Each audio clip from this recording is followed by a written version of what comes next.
అవసరం లేదు. ఏం రాయాలో నాకు తెలుసు, నేను రాసి పంపిస్తాను. మీరు మత్సంగా ఉంటే నేను మాట్లాడతాను. నువ్వు మాట్లాడితే వెళ్ళిపోతే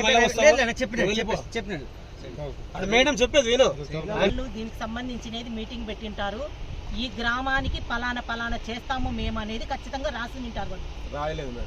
చెప్తాను, ఒక ఫ్యాక్టరీకి సంబంధించినది ఏదైనా కానీ ఈ పలానా మేము ఈ గ్రామాన్ని అభివృద్ధి ఇచ్చి నిండాలి. మామూలుగా అయితే మనకు అలాగే రైతులకు కూడా ఇంత ఉపాధి కల్పిస్తాము, రైతులకు పొలాలకు సంబంధించిన వాళ్ళకు ఇంత మేము ఆర్థిక సహాయం చేస్తాము, సంవత్సరానికో 6 నెలలకో ఏదో ఉండింటాయి.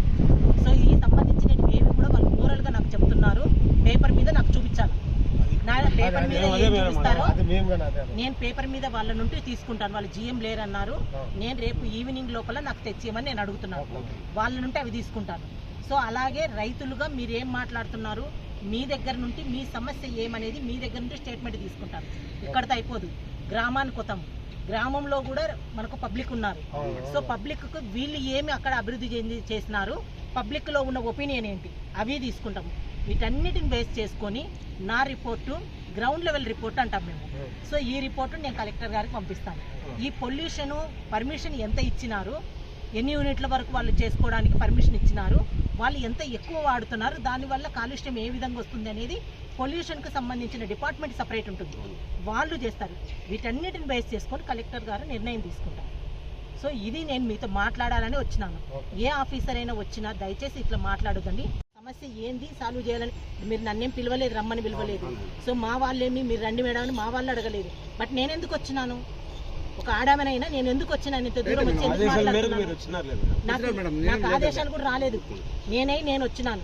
నిన్న మీరు అంత దూరం పోయినారంటే ఎంత సమస్య ఉందో అని గ్రహించే నేను వచ్చినాను. ఇంతమంది అనంతపురంకు పోయి అక్కడ ఒక ధర్నా చేసినారు అని అంటే మీకుండే సమస్య చాలా పెద్దది అని గ్రహించే నేను వచ్చినాను ఈరోజు. సో ఇవన్నీ నేను చేస్తాను. దయచేసి మీరు ఓపిక పట్టండి. వాళ్ళ నుండి కూడా నేను ఎవిడెన్సెస్ తీసుకొని పంపిస్తాను. ఇప్పుడు ఫొటోస్ కూడా తీసుకున్నాము, పరిస్థితి ఏంటి ఎలా ఉంది అనేది. దానిని కళ్ళకు చూపించలేదు మేడం. ఏదైనా ఇన్సిడెంట్ జరిగితే ఒక అంబులెన్స్ లేదు, మాట్లాడతారు.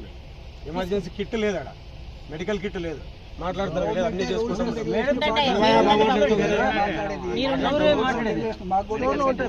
చూపి అంబులెన్స్ చూపి మాట్లాడతాం.